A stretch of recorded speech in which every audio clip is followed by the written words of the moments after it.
Olá, irmãos. Com muita alegria nós chegamos novamente a você para trazer mais uma videoaula do nosso estudo do MDA, do Método Discipulado Apostólico da Fonte da Vida.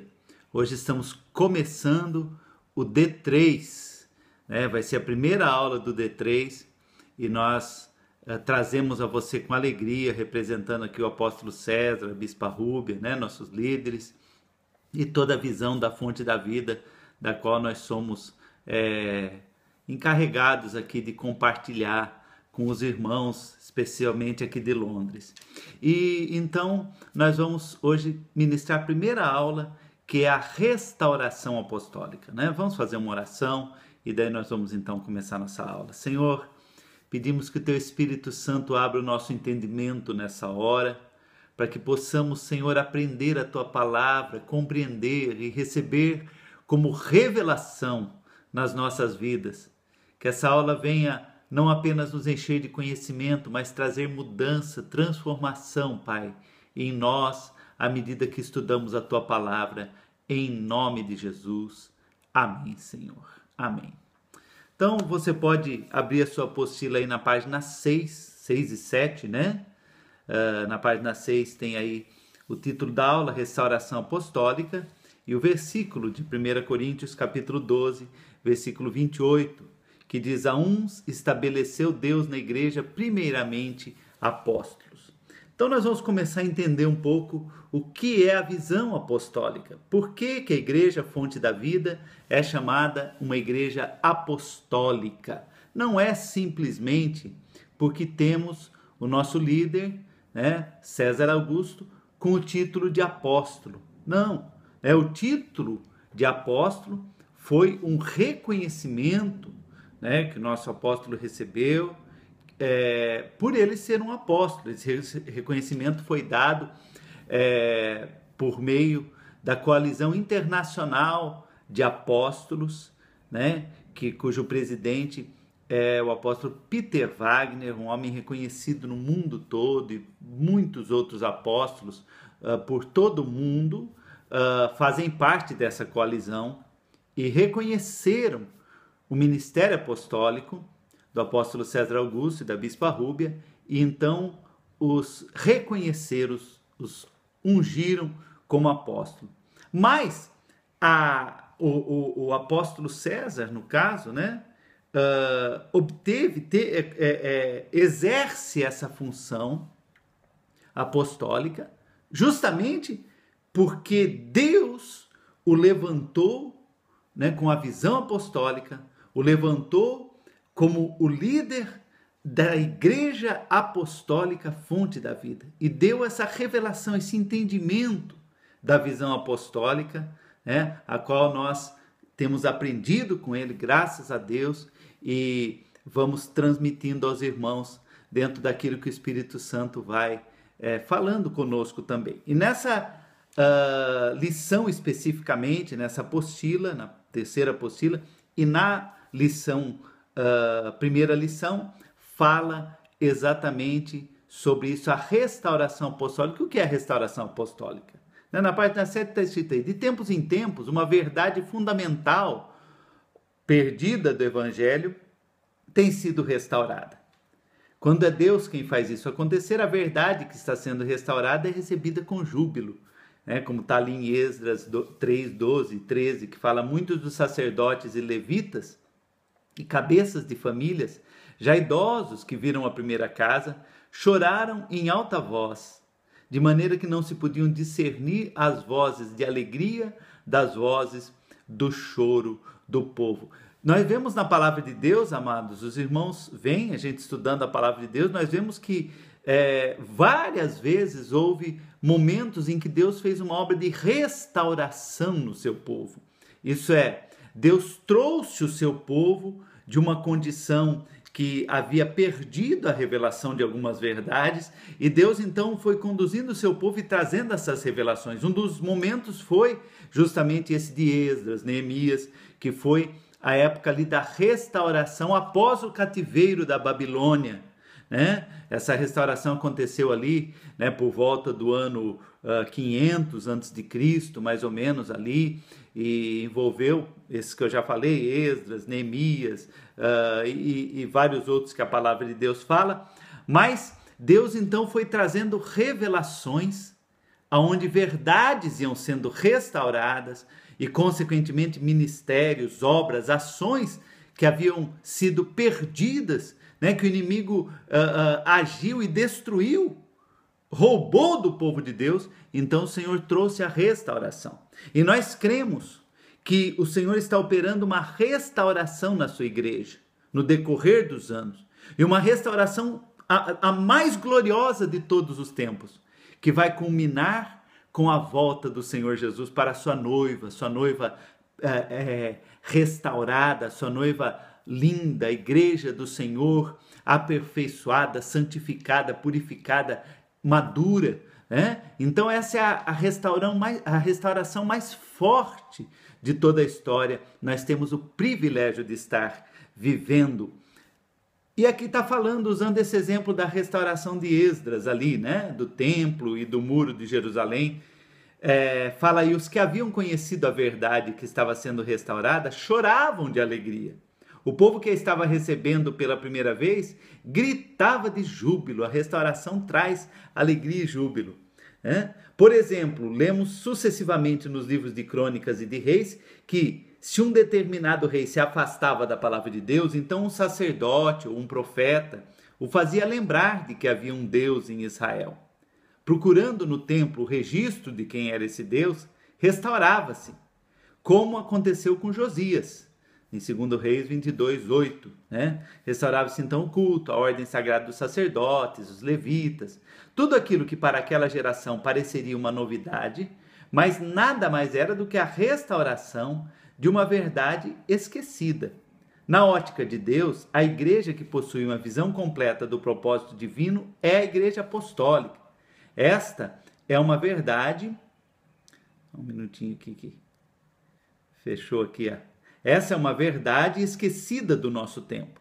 E assim como nos tempos da igreja primitiva, está acontecendo em nossa geração uma restauração apostólica da qual fazemos parte. Então, como eu estava dizendo, né, a restauração é uma obra de Deus no decorrer de toda a história, né? Deus tem a sua obra perfeita, mas no decorrer do tempo o que acontece? O pecado, homens e líderes que se desviam do propósito de Deus, fazem com que vá se perdendo a revelação daquelas verdades, né? Vá se perdendo aquelas experiências. E então o povo de Deus às vezes vai caindo numa condição de pecado, numa condição aquém daquilo que é o propósito de Deus. Isso aconteceu com a igreja cristã, né? Nós temos aí a chamada Idade Escura da igreja cristã, né? Lá a Idade Média, em que a igreja cristã chegou numa condição de paganismo, numa condição terrível de pecados e de afastamento da verdade, né, da palavra de Deus. E daí então o Senhor começou a sua restauração. Nós podemos colocar, por exemplo, um marco que foi Lutero, né, que trouxe ali a reforma protestante. Foi um momento chave nesse processo de restauração, né, onde a palavra escrita foi restaurada, né, e tantas verdades ali, e daí Deus foi operando restauração de verdades no decorrer do tempo, a cura divina, o batismo nas águas, batismo no Espírito Santo, né? O louvor e adoração, os ministérios. E esses últimos tempos, a última verdade que está sendo restaurada para a igreja está sendo a revelação apostólica, o ministério apostólico, de que os apóstolos, né, não é algo apenas lá para o tempo da igreja primitiva. O ministério apostólico é algo para hoje, é algo para agora. Deus, ele tem isso para os nossos dias. Na página 8 está escrito aí o chamado apostólico. Antes mesmo da sua ascensão, após a ressurreição, Jesus já dava sinais de que os discípulos teriam um chamamento apostólico. De certa feita, ele enviou os seus discípulos de 2 em 2, dizendo: Eis que vos envio como ovelhas ao meio de lobos. Mateus 10:16, né? Antes mesmo de Jesus subir ao céu, ele já começou a levantar os seus apóstolos. A palavra apóstolo, apostólico, né, vem do grego, que significa enviado, né? Por isso que está dizendo aqui que quando Jesus enviou os seus discípulos, ele estava então fazendo nascer ali o ministério apostólico. Então aí você já vai entendendo que uma igreja apostólica é uma igreja enviada, é uma igreja que tem a revelação de que ela tem uma missão, né? Um apóstolo é alguém que o Senhor levanta com uma revelação, né, de uma missão de levar o evangelho do Senhor, de levantar um segmento, de liderar um movimento, de ser uma coluna na igreja do Senhor, uma liderança da igreja do Senhor, debaixo de uma revelação, uma igreja que vai ao mundo como uma missão. A palavra de Deus fala: ide por todo mundo e pregai o evangelho a toda criatura. Essa é a missão da igreja. A igreja, ela não é igreja, ela simplesmente por ela ter estrutura, por ela ter um CNPJ, por ela ter uma documentação, por ela ter doutrina, por ela ter uma estrutura de governo. Não. Uma igreja, acima de tudo, ela tem uma missão, a revelação de um chamado. E é isso que está dizendo aqui. Ser apostólico é ter a revelação de um chamado, de um propósito de vida. O chamado apostólico tem esta característica: é Deus chamando e enviando, mas enviando com uma missão específica, está escrito aí. Quando Jesus chamou os 70 e os dividiu de 2 em 2, ele deu ordens bem específicas, aliás, bem explícitas, de que eles deveriam fazer em cada cidade. Entrar numa casa, conceder a paz, ministrar o shalom, verificar se ali havia pessoas enfermas, curá-las, demonstrar o poder de Deus, como está aí em Mateus capítulo 10, de 5 a 13, Olha aí, o que é a missão apostólica? Tá aí, Mateus 10, de 5 a 13. A estes 12 enviou Jesus, dando-lhes as seguintes instruções: não tomeis os rumos dos gentios, nem entreis em cidades de samaritanos, mas de preferência procurai as ovelhas perdidas da casa de Israel. E à medida que seguides, pregai que está próximo o reino dos céus. Curai enfermos, ressuscitai mortos, purificai leprosos, expeli demônios. De graça recebestes, de graça dai. Não vos provereis de ouro, nem de prata, nem de cobre dos vossos cintos, nem de alforje para o caminho, nem de 2 túnicas, nem de sandálias, nem de bordão, porque digno é o trabalhador do seu alimento. E em qualquer povoado ou cidade em que entrardes, perguntai quem deles é digno, e aí ficai até vos retirardes. Ao entrar na casa, saudai-a. Enfim, e daí, vamos ler o versículo 13 também, já está no fim. Se com efeito a casa for digna, venha sobre ela a vossa paz, se porém não for, torne para vós outros a vossa paz. Aqui está o chamado apostólico. Qual é a missão da igreja? É ir com a autoridade do Senhor Jesus, com a revelação do reino de Deus, com um propósito, uma autoridade para transformar vidas e cidades por meio do evangelho do Senhor, pregando o evangelho, a salvação no Senhor Jesus, ensinando a palavra, ensinando os princípios do evangelho, formando discípulos, curando enfermos, expulsando demônios, operando milagres, ministrando as famílias, abençoando as casas. Enfim, o objetivo da igreja apostólica é essa ação de ir e transformar a sociedade por meio do evangelho de Jesus, transformando vidas, o ser humano que compõe a sociedade. Esta era a missão, está escrito aí. Eles não eram apenas carteiros que levavam uma boa notícia dizendo: o poder de Deus chegou. Eles eram enviados mensageiros que tinham como missão cumprir a boa notícia que estava sendo anunciada. Ponto 2 aí na página 8, no meio da página 8, a missão apostólica. A missão dos que são enviados é chamada de missão apostólica. Jesus assim enviou os discípulos: ide, fazei discípulos de todas as nações, curai enfermos, expulsai demônios, está em Mateus capítulo 28, versículo 19, lá em Marcos capítulo 16, versículos 15 e 16 também, ide, fazei discípulos de todas as nações, batizando-os, Lucas 24, 47, enfim, os 3 evangelistas ali, Mateus, Marcos, Lucas, bem no finzinho dos seus evangelhos, eles relataram a ordem de Jesus, a ordem apostólica. Jesus ali, as suas últimas palavras, que era o principal, as últimas palavras de uma pessoa, geralmente é aquela coisa mais importante que ela tem a dizer, e Jesus estava indo para o céu falando, olha, não esqueçam de quem vocês são e da missão de vocês têm que ir para o mundo, e levar o evangelho, e curar enfermos, libertar pessoas, enfim, exercer a missão apostólica. Eles receberam uma missão que deveria ser cumprida.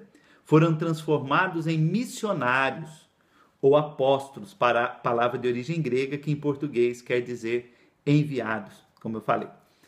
Diz aí, o Senhor Jesus, ministrando aos seus discípulos, verificou que eles estavam admirados de que no nome dele os demônios se submetiam, que os enfermos eram curados, Lucas capítulo 10, versículo 17, fala isso, que eles ficaram, vamos ler lá, 10, 17, então regressaram os 70 possuídos de alegria, dizendo, Senhor, os próprios demônios se nos submetem em teu nome. Eles estavam tendo a prova de que ao cumprirem a missão para a qual foram enviados, tudo acontecia conforme Jesus falava. O Senhor resumiu a missão apostólica dos discípulos antes mesmo de sua ressurreição, quando disse, assim como tu, Deus Pai, me enviaste ao mundo, também eu os enviei ao mundo. Está escrito em João capítulo 17, versículo 18. Jesus orando ao Pai, ele falou isso, Senhor, como o Senhor os enviou, eu também, como o Senhor me enviou, eu também os envio. E especificamente lá em João capítulo 21, o versículo não está escrito aí, mas em João 20, aliás, versículo 21, diz assim, disse-lhes, pois, Jesus outra vez, paz seja convosco. Assim como o Pai me enviou, eu também vos envio. O Pai enviou Jesus, o sumo apóstolo, Lá em Hebreus ele é chamado do sumo apóstolo, do apóstolo maior. Ele foi o grande apóstolo enviado do céu para a maior missão, sobre a face da terra. A missão mais importante de todas, em toda a história, em todos os tempos, foi a missão de Jesus. E ele falou assim, olha, vocês, meus discípulos, vocês, meus filhos, que creem em mim, vocês estão sendo enviados por mim, como eu fui. Então, se Jesus foi apóstolo, a igreja enviada por Jesus, ela é apostólica também. Algumas talvez nem usam esse título. Algumas talvez até questionam e até combatem o termo apostólico, mas são igrejas apostólicas enviadas. Falta-lhes talvez apenas o entendimento disso, E nós não criticamos. Tem igrejas que criticam, porque apóstolo são apenas aqueles 12 que andaram com Jesus, que acham que é heresia. Tem igrejas que falam que até é heresia ter apóstolo. É uma falta de entendimento isso. Nós cremos, se a palavra de Deus fala que que o Senhor instituiu pastores, hoje não se usa o título pastor, que Deus instituiu profetas, hoje não tem profetas, então Deus instituiu apóstolos, tem apóstolos também. É lógico que só aqueles 12 ali foram os primeiros que tiveram o privilégio de andar com Jesus. É lógico que hoje Jesus não está mais aqui como pessoa física, mas o seu espírito está. O mesmo espírito que agiu nos apóstolos, lá da igreja primitiva, que andaram com Jesus, em Pedro e em João, está sobre o apóstolo César Augusto, está sobre os apóstolos que Deus levanta hoje, alguns, como eu falei, que talvez nem usem esse título, usem título de bispo, de pastor, de reverendo, de qualquer coisa, mas que são apóstolos, Isso não importa, Nós usamos porque cremos exatamente no que a palavra de Deus fala, e se a palavra de Deus usa esse termo, nós usamos esse termo apóstolo, é alguém enviado. É isso que está dizendo aí. Página 9 aí, curiosamente, Jesus disse que aqueles que fossem enviados com uma missão fariam obras maiores do que a obra que ele fez. Assim, a missão apostólica é essa: cumprir a missão de Cristo em cada geração, fazendo obras semelhantes e maiores do que as obras de Cristo. Grave isso, essa frase, vou repetir, olha só, o que é a missão apostólica? Cumprir a missão de Cristo em cada geração, fazendo obras maiores, obras semelhantes e maiores do que as obras de Cristo. João 14, 12 fala exatamente isso. Jesus falou, vocês vão fazer obras maiores ainda. Eu vou embora para o Pai, mas vocês vão continuar aqui. O meu Espírito vem sobre vocês para fazer as obras maiores da missão apostólica. E quais foram as obras que Cristo fez aqui na terra? Está escrito aí? Ele proclamou a salvação, né? Está aí os textos, Lucas 19, 10. Ele curou os enfermos, Mateus 9, 35 e tantos outros. Ele expulsou demônios, Atos 10, 38 e vários outros textos, vocês sabem disso. Ele deu pão a quem tinha fome, Mateus 14, 19. Ele consolou os tristes, Mateus 5, 4. Ele chorou com os que choravam, João 11, 35. Enfim, de maneira integral, ele atingiu o homem nas suas necessidades, resgatando-o para Deus, reconciliando esse homem com Deus, consigo mesmo e com o propósito de Deus para ele na sua geração. É interessante essa expressão, reconciliando o homem consigo mesmo. Nos faz lembrar, sem dúvida, do texto lá de 2 Coríntios, capítulo 5, que fala também ali de uma maneira muito clara sobre a missão apostólica, o ministério que o Senhor nos convidou, que nos concedeu.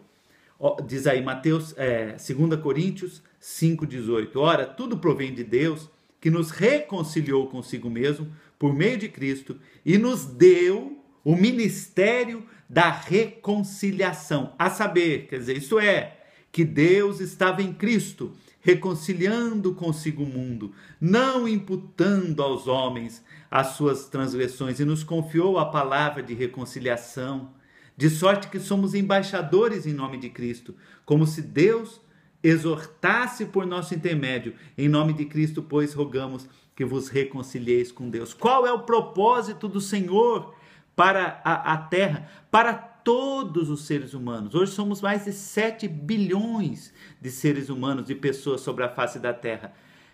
Cada ser humano, homem, mulher, de que origem for, de que país for, de que nação for, se rico, pobre, cada um nasceu porque Deus fez nascer e porque Deus tem um propósito maravilhoso naquela vida.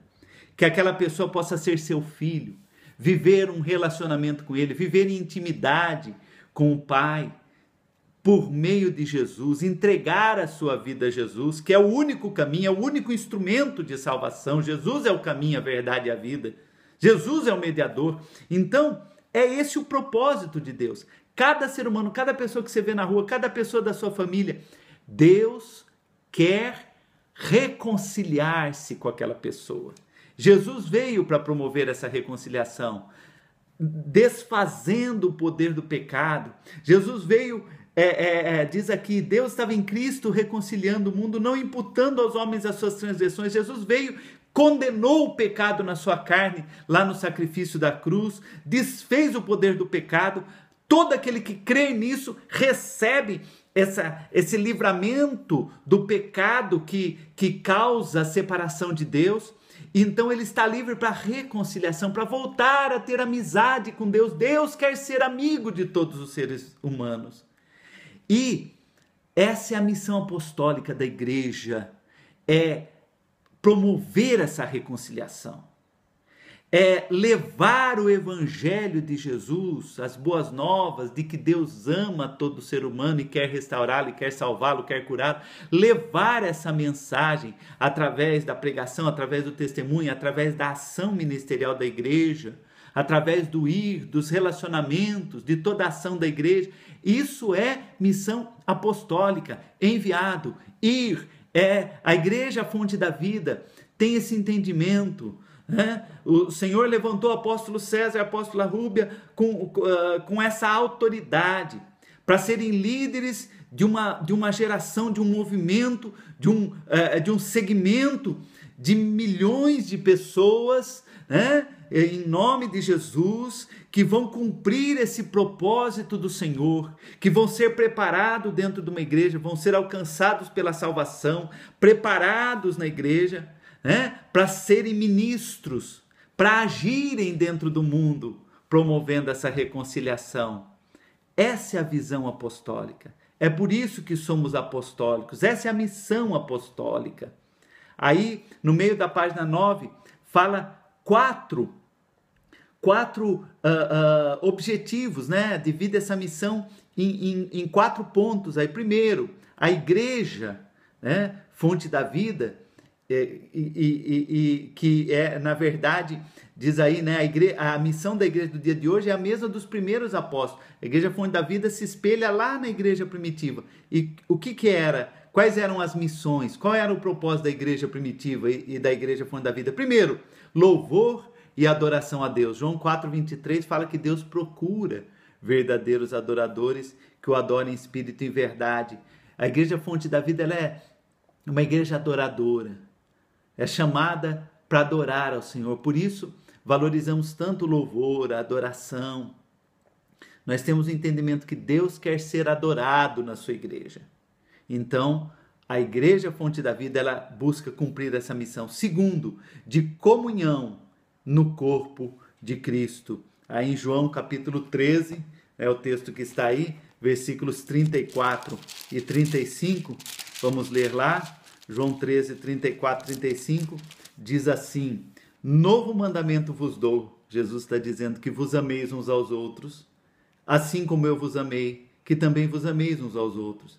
Nisto conhecerão todos que sois meus discípulos, se tiverdes amor uns aos outros.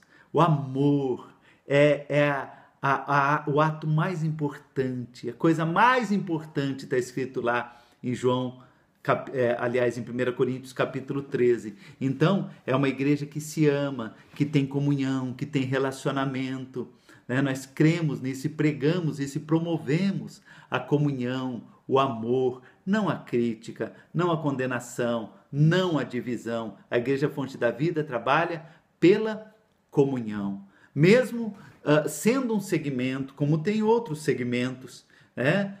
Igreja Batista, Igreja Presbiteriana, Igreja Assembleias, enfim, tantos segmentos tem, mas nós não criticamos, não promovemos a divisão, nós trabalhamos o que nos for possível pela unidade da Igreja do Senhor e abençoamos a todas as igrejas, todas aquelas que pregam o Senhor Jesus como Salvador, aquelas que, né, têm o compromisso com a palavra de Deus, né, com a Bíblia, creem no Deus Trino, Triuno, né, na Trindade, nós abençoamos a todas. Terceiro objetivo, a igreja tem a missão do testemunho do Evangelho, Mateus 28:19, e de fazer discípulos de todas as nações, ensinando-os a guardar.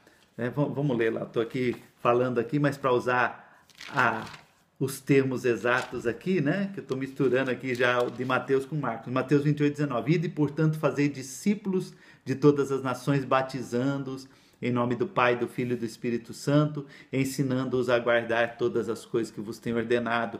A missão de testemunhar do Evangelho, pregar o Evangelho de Jesus.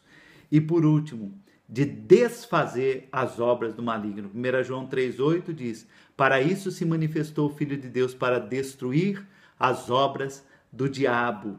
Né? Então, a Igreja Fonte da Vida, ela tem a visão da guerra espiritual, a visão da libertação, a visão da cura divina, a visão de uma ação violenta contra as trevas, violenta no bom sentido, claro, né? de guerra espiritual, uma ação forte, contrária, contra todo o poder das trevas, poder da enfermidade, poder da opressão. A Igreja Fonte da Vida é uma igreja que expulsa os demônios, é uma igreja que ora, que intercede, que jejua, né? que guerreia no reino celestial, em oração, que faz campanha, enfim, né? Uma igreja que luta contra os poderes do inimigo. É uma igreja apostólica. Amém, queridos? Nós vamos continuar na próxima aula, vamos dividir essa aula em 2 lições, tá certo? Paramos aí no final da página 9, vamos começar a falar sobre ministério apostólico na próxima aula. Então, que Deus possa te abençoar. Se você tiver alguma pergunta, se tem alguma dúvida, né? Às vezes é um assunto novo para você e surgem dúvidas. Às vezes você ouve alguém falar alguma coisa, talvez na sua cabeça fique alguma dúvida. Entre em contato conosco, tá? Fala conosco. Aí pelo e-mail mesmo que nós mandamos a lição, você pode mandar sua pergunta, pode nos procurar pessoalmente, pode nos ligar, mas não fique com dúvida. É importante você esclarecer a sua dúvida. Que Deus te abençoe em nome de Jesus, tá? E na próxima semana nós traremos a próxima aula em nome de Jesus. Até mais.